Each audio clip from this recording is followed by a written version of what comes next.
Ciao, today's recipe starts with a battuto, and I'm actually drying some herbs which I picked from the garden, some rosemary, some basil, also these are a few leaves of mint and sage.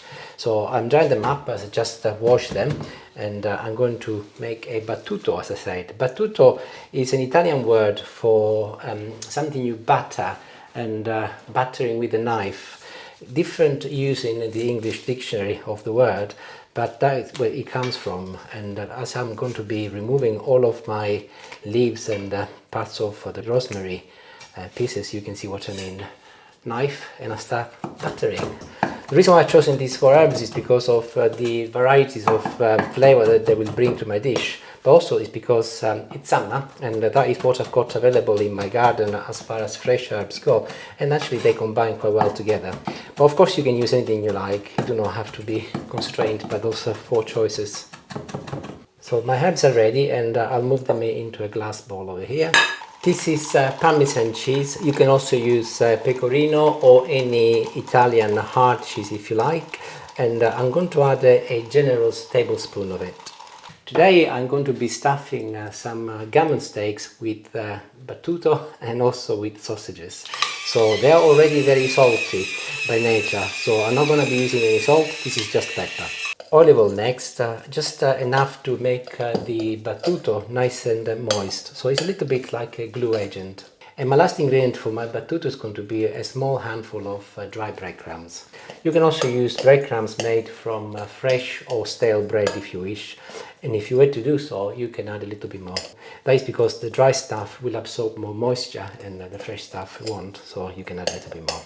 And I can bring my gammon steaks over next. Here they are. I've got a couple of sausages which I'll put them out to the side a moment. So let's work on these. And this is actually a very simple recipe, and if you take your time you will come up with something which looks good but also tastes delicious. This is a little meat tenderizer or basher, and I'll be using it to just make my gammon steaks slightly thinner so that I can roll them easier. And I'm not sure if it's going to make much difference, as gammon is not like beefsteak, but it will help a little. By the way, I understand from some of my previous videos that the word gammon is not widely used across the world. For example, I think in America it's new.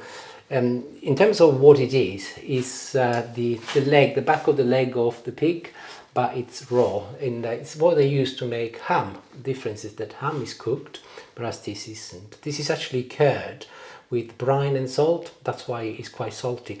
And you can actually find gammon smoked or unsmoked. This is unsmoked, what I'm using today. The smoked stuff, I think they smoke it with some wood, and also it's got a very intense and deep texture, whereas this is ideal for rolling. The reason why I say they're great for rolling is for personal purposes, because I like to roll them and I add additional flavors, but they are widely used in the English cuisine for breakfast, for example, or for dinner. They fry them and they put fried eggs, or I think sometimes pineapple. So they are very both popular, both the smoked and the unsmoked ones. But today I'm combining both traditions, Italian and the English cuisine together. I'm doing one of my mixed recipes. So I am spreading at the moment some pesto. This is my homemade pesto. I did do a video earlier this week where it's basil pesto used to make pasta alla genovese, and I did freeze a few cubes, and I use it on occasions like this, or I use also for toast. And I'm starting by spreading it across my gammon steaks to give the gammon an initial layer of Italian flavor. And of course you can use a normal pesto. I've got a jar here, this is something we buy, and I just open it. You can see it's nearly finished actually. This is a red pesto, but you can also buy green pesto. If I didn't have my own homemade, I would have used that jar. And I did say that this is going to be an easy recipe, so you can see what I'm doing. I'm placing my battuto on top of my gammon steaks next. And I'll go back and I'll make sure that it's spread across the entire surface of my steak, and I'll also press it down with the palm of my hand to ensure that it sticks down. And the firmer you are in doing this, the better, so that helps when you're rolling it. And I'm nearly there. I've got a couple of beautiful sausages here. So I'll place them on top of my gammon steaks, and I'll gently start rolling them. The reason why I say gently is because they're a little bit open, so I want to make sure that obviously I retain the shape that I want at the end. But if you press the steak down as you roll it, you will see that actually it tends to work quite well, and there it is. And I'm not worried at all that there is a little bit coming off, because it will go in the oven anyway. Actually, in my case, it will go in my air fryer. So this is a toothpick. Just to secure it, I'll put it in, and then I will put it on my worktop and through and out again, like this. And this is ready, and I'll do the next one. And here is number 2. So the greatest tip I can give you with this recipe is A, take your time. It's a quick recipe, so you don't need to rush anyway. But also do not add any salt. Trust me, there is plenty of salt going on. And as it happens, the pesto had some salt anyhow, so I think there's plenty going on in there. So these are ready to go in my air fryer. But before I put them in, I want to get some potatoes ready, and I'll show you what I'm going to do with them. So here are the residues of my battuto. I'm going to add a little olive oil at the bottom, and here is my spoon, and here are the residues from my pesto. So I'll scrape the dish as much as I can and mix it all together, and this will give me a great base for my potatoes. New sprig of rosemary. I'm not going to be chopping this, I'll leave it whole. This is a gallac head which I've picked from Julie's garden. We've got quite a bit going on at the moment. It's quite lovely actually, having access to fresh gallac. It's the first time we're growing it is here. So I'm going to show you something that you can do with potatoes.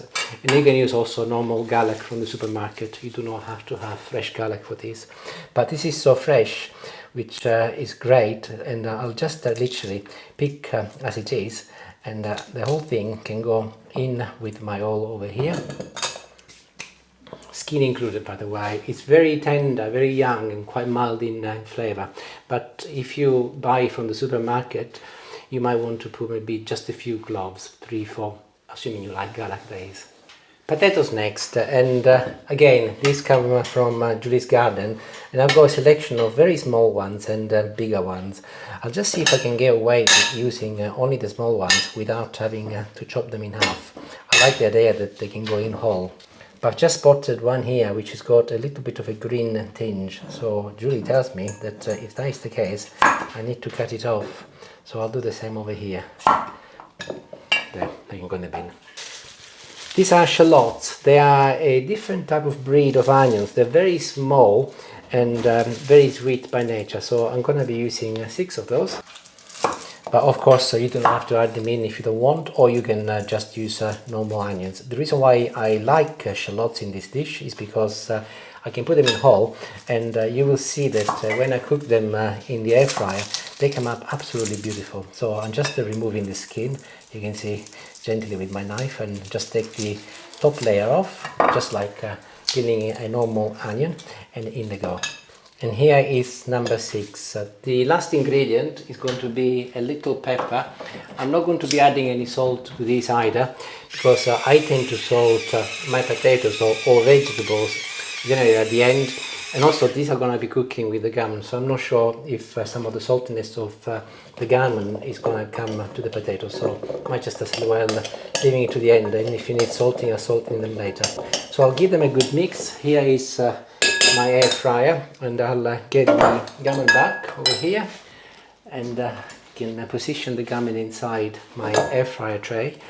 And you can of course also use the oven to do this, but this is going to be far more economical. So if you've got an air fryer, definitely use the air fryer. Can you see here? I'll put this up here. I've got some of my mixture left from the gammon, so I'm just going to put it in there, and I'll give them one final mix with my hands, and I'll pour them in the middle like this. And of course any juices and any herbs can go on top. And try and distribute your potatoes as widely as possible, so that they're not on top of one another, because otherwise on the air fryer they won't cook properly. But I think like this is good. But before I put them in the air fryer, I'll just top up my gammon joints with a little olive oil, and they're ready. Temperature, in my case, always put them at 180 degrees. If you were to use a normal oven indoors, same temperature. Timing wise, they will be going in for 22 minutes, but I'll split the cooking into two phases. So 11 minutes the first time around, then I'll turn them around, but I'll show you what they look like, and I'll give the potatoes a little toss, and then I'll cook them for a further 11 minutes. If you were to do them inside in a normal oven, if you do not have an air fryer, I would cook them for about 25 minutes, but again, halfway through, give the potatoes a little toss. Do not need to worry about the turning the rolls, because they will cook properly inside the oven. So I'll put this in, and I'll come back and make a little tomato salad also. And the reason why I'm videoing me making a tomato salad is because whenever we have friends coming around and I make this salad, they are all so impressed by it, and they ask me what is in it, and then I tell them and think, oh, it's so simple. So I'm making it because quite clearly it's not something very commonly made in this country. So share with you a true Mediterranean simple tomato salad. And basil is a key herb to go with a tomato salad. It's the law, otherwise it's not a proper tomato salad. And here comes another shallot. You can also use red onions, by the way, if you want, preferable, but if you do not have red onions and you go white onions, use white onions.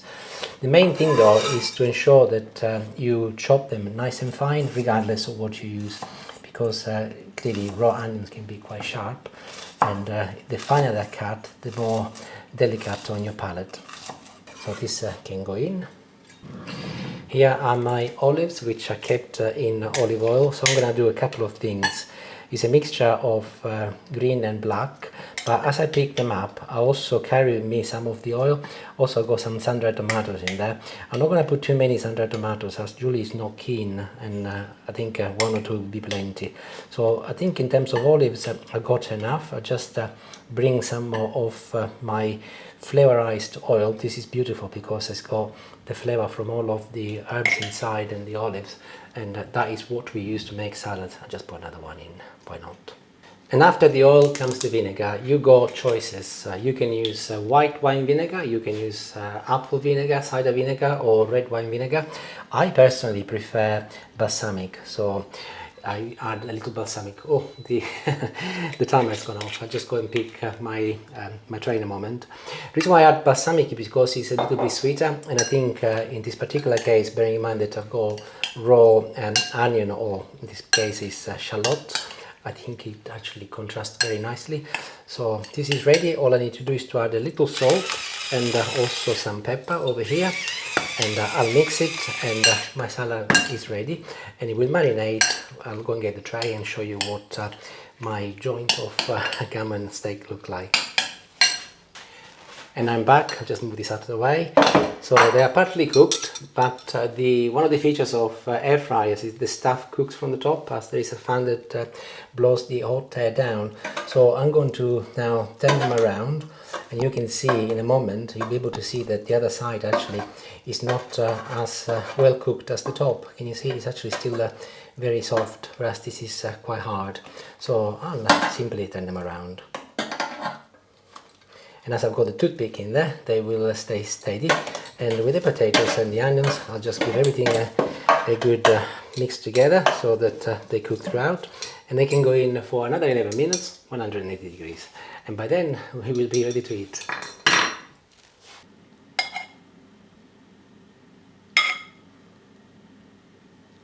And here they are, look, they are still really hot. I'll put the mic next to it, you might be able to hear them. Maybe not. And here they are, exactly another 11 minutes, but they've been cooling down on my worktop for about 5 minutes. So don't forget to remove the toothpicks, of course.